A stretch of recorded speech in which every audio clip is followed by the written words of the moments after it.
to two wonderful parents who dedicated their life to raising us as best as they can under the circumstances in which we found ourselves in the 1900s early. At that time, life was very different as compared to what passes for life today. It was very, very simple, but very, very enjoyable. We didn't know that we never knew that we were lacking in anything because we thought we had everything. That is in our then existence. I am the first son of 6 siblings. I have a sister before me and 3 brothers and 1 sister after me. And we were all born in San Fernando as a general rule. My parents were married in Princestown after a very long courtship. And we came into the world, the 6 of us, no, 5 of us. Like we had 2 sections. There's 5 and then there's a 1. My mother had 5 of us in 7.5 years. Once she started to have children, they kind of went crazy. And I'm the first son. So I was a special child. I got the best of my parents, and I was very privileged to live a very, very simple but exciting life that I really don't think I would want to change because the way it has made me to become what I am today. And I think by and large, what I am today is a not very bad human being, full of faults and foibles, but generally contented with what has worked out, and I'm working with what I have for the time being. I'm the proud father of my wife and I, the proud parents of 3 generally wonderful children. Kavan is the last. He has 2. His sister is the first, and he has a brother who precedes him. And because of my 3 children, we now have 3 extra children who we didn't give birth to, but we now have 6 children who we love dearly. And from those 6, we now have 6 tremendous grandchildren. That'll be another story for another day, but you all have to find that out information out yourself. So the 6 grandchildren are a test. They are struggle, not for me, not for their parents, of course. The parents think they're wonderful. And they are going to be world beaters and testers in the years ahead, and I feel sorry. I'm concerned severely of what they're going to turn out to be with the guidance that they have. But they're brilliant, beautiful young people, and I'm extremely optimistic because I believe in God. And once you do the work in the early, you tend to get rewards at the end. As a general rule, I find it difficult to talk about myself. But since you all have forced me, I will say a few things about me. Like I said, talking about my childhood, I went to elementary school in San Fernando. I went to college in San Fernando before I went away to university in Puerto Rico in the late 1960s. But when we lived in San Fernando, we didn't have summer vacation or August vacation. We just had school vacation, which in our time was about 4 weeks. So we never went to a beach. We never spent a night at the beach house. Disney's father wasn't born yet, so we never heard about that until we were much too old to even engage said thought. Yeah. So what we did for our school vacation is that we just didn't go to school and we played lots of games. We got 1 toy each per Christmas. There was never a toy around in June, July, so we invented things that you always say about in the street, scooter, rollers, whatever it is. So we never had a toy to play with per se until we only have to get bicycles. They tended to last for more than just a few months. Yeah. So when did you learn to ride a bike? How old were you? Oh, 6, 7, 8, whatever. Yeah, because my father had a business, so some of the workers would bring a bike to work. So we would learn to ride on the employees' bicycles. But I got my first bike when I was about 12, 13, and I got the first bike. Among my siblings. And I used that as my transport to and from school for many years.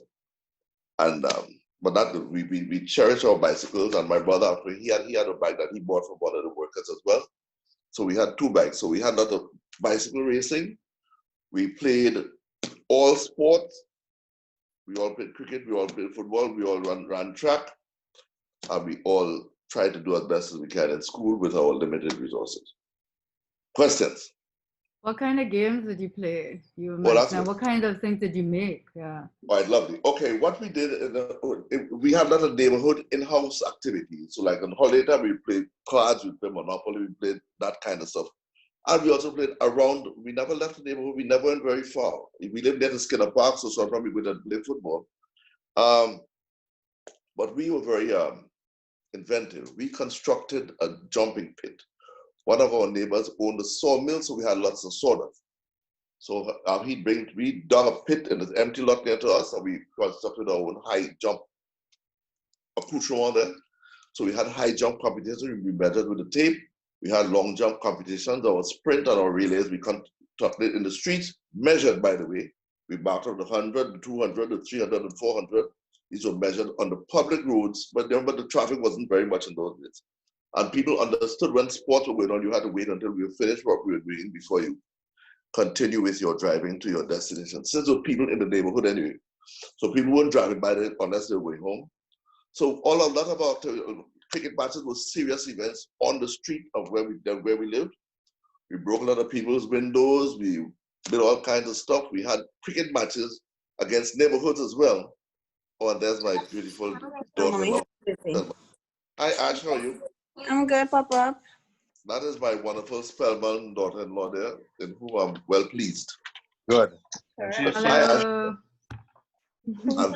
Right, so anyway, we had serious cricket matches in the public street. And occasionally we didn't do too much. Once during a holiday, we went to the beach for the day. I've never spent a night at the beach in my life yet.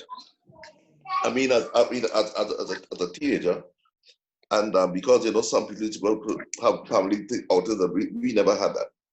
So we get one beach, and that beach outing lasted us we spoke about it for a long time afterwards. So our beach outing, one of them was very significant. We did very little movies. My dad was too much movies. He thought movies were a total waste of time, and I completely agreed with him. And up to the day, I still have an intense dislike for movies. I don't go to movies at all. I saw my last movie 2 years ago. It was called what? Black Panthers. That was my last movie for my lifetime. That is So very true. Never liked movies. What beach did you go to? What was that one beach, and what did that entail? Because it's just one day, that we went to a beach called Quinam. Quinam was the most popular one.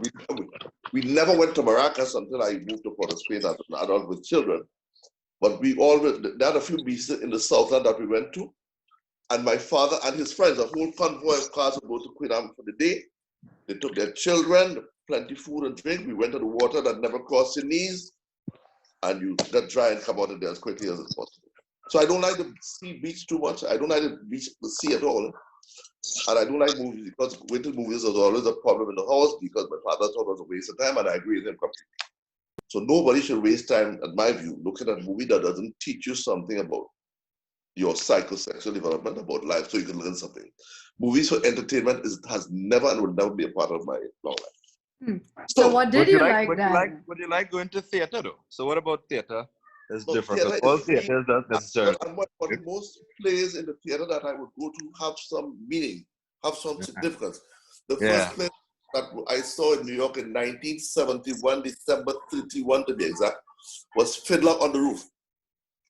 Mm-hmm. That was my first adult date with my wife, Henry. So I remember. I want to say, why do you remember that day so well? August 1971. It was at a theater on Times Square. We went to see Fiddler on the Roof. Then we went to a big dinner place called Tad's Steak. The dinner cost $1.69 per person. I was broke after that. And that was our first New York date. December 31st, 1971.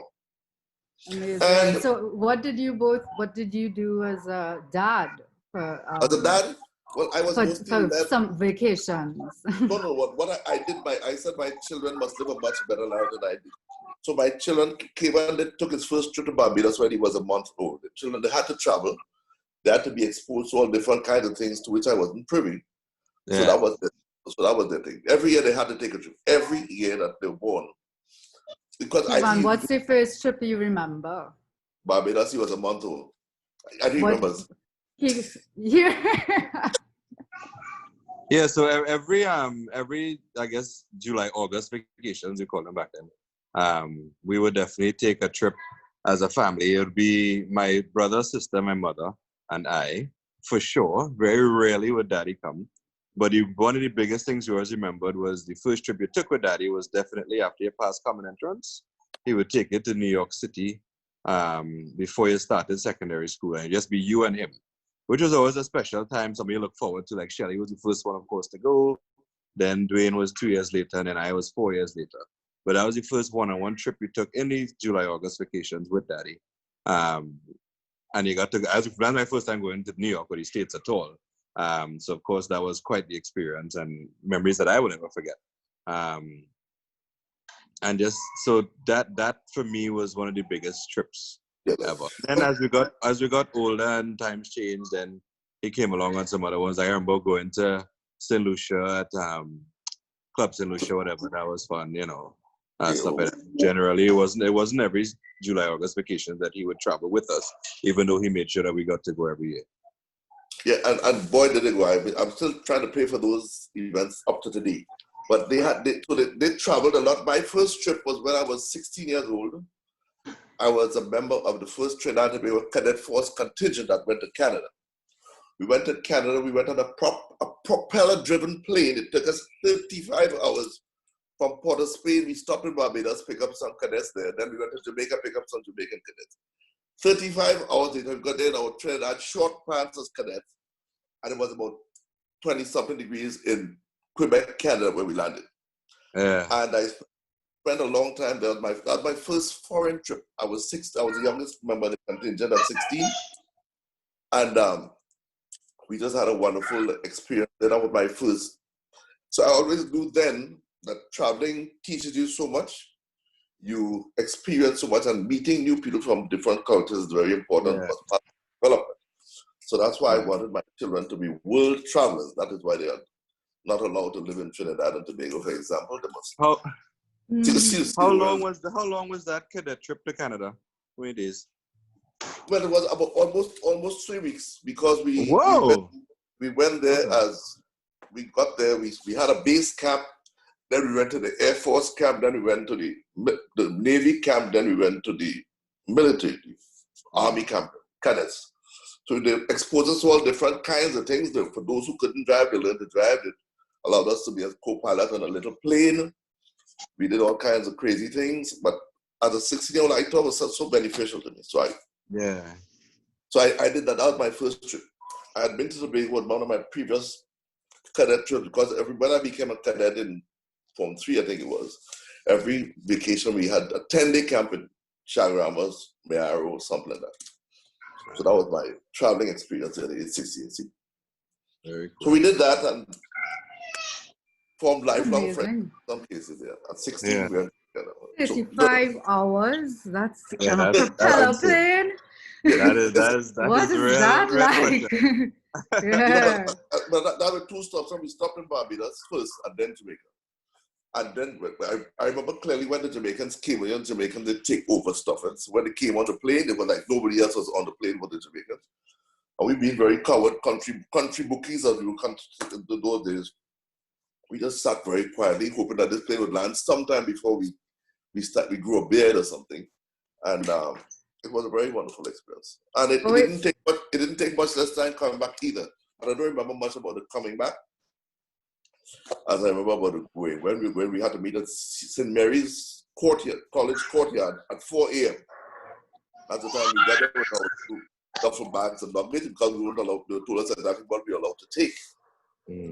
And my parents took me there 4 o'clock that morning as we headed out to Canada. What were your first impressions of Canada? Very cold, because as I remember, in those days, cadets wore short pants. What time of year this was? June, July, and stuff like that. Okay. But it was whatever it was 30-something degrees. So we were all very ashy, shaking it. But shortly after we got there, we issued Canadian uniforms, so that was very good for the weather. So you mentioned the camps that you used to go to. Can you tell us about those camps? Yeah, when we first started, only Trinidad and Tobago cadets, but then eventually we started having international cadets from Jamaica and Barbados and Canada as well. But by the time they started coming, I was in Form 6 getting ready to retire from my cadet experience, because I had no higher to go in my platoon in South. So I had become the sergeant. We had won the national trophy, and just purely as an aside, under my tutelage. And I had no more cadet exams to take, and I had more important things to do. So retired from the cadets when I was in lower six, I think. I can't remember, doesn't matter. But by then, originally it was only people from all the schools in Trinidad and Tobago, North, South, Central. And those are fellows from Belmont and Tranquility were the particularly boisterous ones at cadet camp, whether it is in Toko or Miaro or Chagrams. Those were 10 days long, eat a lot of bad food, sleep in bad tents. When rainfall, you tend to get a little wet. But it built character. The food was horrible. But you met stuff, central duty, I always hated, so I tried to avoid that as much as possible. Because central duty meant you had to stay up for the whole night. And even today I find it very difficult to stay up the whole night unless I'm working. So, but that was a good experience for us too. We had a lot of parades. We met different people. Because you met people from all walks of life. We became cadets in Trinidad. It was all, in those days as well, it was all male. There were no girl cadets in my time. And but it was the discipline was particularly strong, which I loved, because that has resulted, I contributed, along with my father's strict disciplinarianism, to my being an obsessive, compulsive, disciplined person myself. So that was good, but I mean, I couldn't wait to be finished, because after a while it got environment is not very healthy, because we didn't have environmental issues in those days. The toilets were bad, the shower areas were bad, because we were out in the boondocks. With Toko, we didn't have any. We weren't in any school. Just in some ground somewhere that constructed some stuff. So it really wasn't very for exotic living. It wasn't hotel type misuse. But like I said, it built character. And that was good. So I did several of those before. The one I remember was because I liked the most was the one in Canada, because we really had a special time there. Nice. Kavan, do you have any questions for your dad? No, I mean, not specific questions. I guess I kind of noted the competitiveness from the game playing had continued even through my childhood with his siblings and his mother, especially. I remember, like, they would get together for whatever celebration, whether it was birthday or Christmas time or whatever, and cards would always come out, and it would always be everybody on board, and the shouting and screaming of competitiveness, aggressiveness, but still pleasure was evident. And it's always something I remember, even growing up, just to watch them play cards and how they play cards, and talking the stripper talk and that kind of thing was always fun. So for me, that's one memory that sticks out, and then to hear the origins of it through the 4 weeks of non-schooling as a child is very interesting. Nice. Yeah, but we had fun, we had real fun. Yeah. Because my dad was building a business, so he worked 7 days a week. And the idea of family activities was not what it is today. So I thought that was a very good transition between what I experienced and what my children had to go through. And, the role of the parents were very specific. Mothers didn't work. Nobody in my, except one lady who was a widow, I guess. She was the only lady in the neighborhood who worked in my time. Mothers were housekeepers, homemakers, providing daily nourishment for the family. And that's another thing that was very important to us. We ate meals as a family every single day. We went home for lunch from when I was at college. We went home for lunch. We had lunch home every single day at the same time, sitting in the same chair with my father, the head, every day. Lunch on weekends was also, my father ate every day at 1 minute to 12, 11, 59, 59. It's lunchtime. So we got to the table and we shared meals. That stands out with me as well. Because my father was a stickler for time and routine. And I've developed a lot of these crazy habits myself. What values do you see in yourself, Kavan, that your dad has also? Way too many. I guess most externally obvious would be career path. Also a physician. The second, Dr. Clifford. I take a lot of pride in that. I did enjoy my OB-GYN rotation, but I did it as my first rotation as a medical student, just so I won't pick to be the exact same thing. But in terms of parenting, well, I guess more manhood, I guess. responsibility for the family is huge that I got from him, where I feel ultimately responsible. I'm not saying I'm the only one, but I know that if it comes down to it is my responsibility, and that's something that he has always done for us and always shown to be the right way to approach it. Trying to be the best father I can, the best provider I can, is another. And then the more funny aspects of some of my sense of humor and approach to situations and gatherings and social activity, similar to his. My idea that a father should be loved, but most importantly respected first. And then as you get older and more mature, you understand that the respect is based on love and wanting the best for you and knowing what's best for you. So that in many ways that I interact with my daughters and teach them things, I don't feel bad if they don't like what I'm doing, because I know that it's for the greater good. And that was always something that Daddy said to us over and over and over. I don't want to be your friend. You know, I'm your father. And, you know, now as I'm a dad and much older, I can definitely see all of the work that he was putting in. I could go on and on about things that I've taken away from him and kind of incorporated in my style of becoming who I am. But he knows that's how I feel about him and all the impact that he's had on me. So Thank you. Oh, that's great. So now the last question, since it's Father's Day and you're both going to be our Father's Day people, most rewarding and most challenging thing about being a dad? oh gosh, I know that right there. The most rewarding thing for me is that firstly, I always remember I do not celebrate Father's Day the way it is created. I must be cherished or appreciated as a father every day, or hated or disliked, whatever. I also do not celebrate Mother's Day or Valentine's Day, because these days are creations. I don't think you should separate your appreciation for the person whose day is being celebrated for. It should be a permanent, ongoing activity, which is what I practice anyway. So my conscience remains particularly clear. My children, however, I send me greetings for Father's Day, which I accept. It doesn't faze me one way or the other. But I do recognize, though, for lots and lots of people, this is the one day in the year whenever they get a chance to show that, yes, I appreciate you, you're not forgotten, whatever it is. I operate from a different parameter. As far And as he's always been big on that for whatever reason. I'm not interested. I like birthdays. The birthdays are, that's fabulous. I like Christmas, but Father's Day, Mother's Day, Valentine's Day. I love Thanksgiving as well. Thanksgiving is also very important. So I hope all fathers are privileged to have. I've been blessed. I always tell people, I was once interviewed on what is my greatest joy in my life is the 3 children, and now 6 children.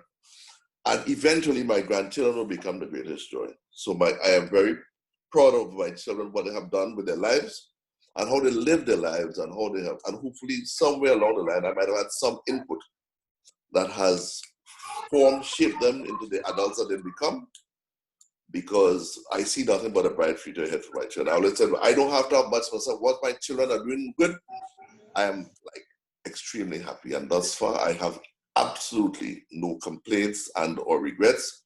And I understand and accept the differences. Their child rearing styles are significantly different from mine. Much better. But they will have to live with the consequences of their bad decisions. But I always tell, if you want to do, just look at what I did, then you realize this system works. But if you want to vary my system and think you're going to forget a better result, I wish you well.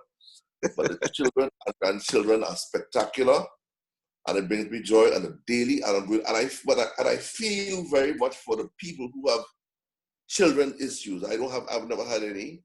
I am my greatest blessing, I think, is that the children, they don't make me cry, and they make me laugh a lot. So that is my happiness. Yeah. And my grand.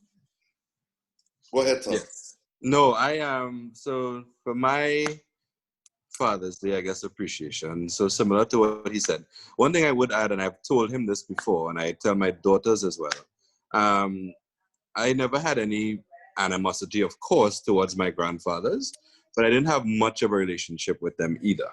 I think the whole dynamic of children to adults was very different when we were growing up compared to what is available to now. And Daddy has taken it on himself to really take advantage of the opportunities he has with his grandchildren to communicate with them. So he FaceTimes them individually or distinctly from any interaction with me, and they really, really enjoy getting time to catch up with Pop-Up and make jokes and that type of stuff and form that bond totally distinct of any relationship between himself and me and them, which I already told him before that I appreciate that and I like to watch them do it, and that's been big for me. In terms of my Father's Day, I similar to him, I try to appreciate every day. I try to never take anything for granted. Every moment that I get to have fun with them and do something new. I always tell them I like to have adventures with them. So, for example, we in a little boat club here in Fort Lauderdale. We went out yesterday, just us and the family, and coming back home, we were basically racing this almost like hurricane-like storm. And I mean, just 5 of us on the boat, nowhere else to save or turn, and we were all together going through it. And as soon as we touched land, we were like, "Thank you, God, for bringing us safely." And the storm just hit. And we laughed in the car. We all soaking wet driving home now through this weather, but just making those memories and doing things together is what I try to cherish and what I hope that they appreciate too. In terms of my fathering style, like I said, I took some of that, most of the good things, and I try to add my own spin to it.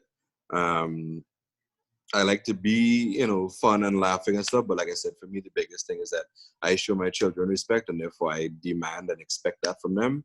And when they don't hold their end of the bargain, I try to teach them why they did wrong and move on from there. But I don't try to, big in that. And being a good bargain breaker himself, he knows of what he speaks. I told him, I'm very joyful at him going through stuff with his daughters because he was a very testing child because his brain works in strange ways. So now he's my children are the same and worse.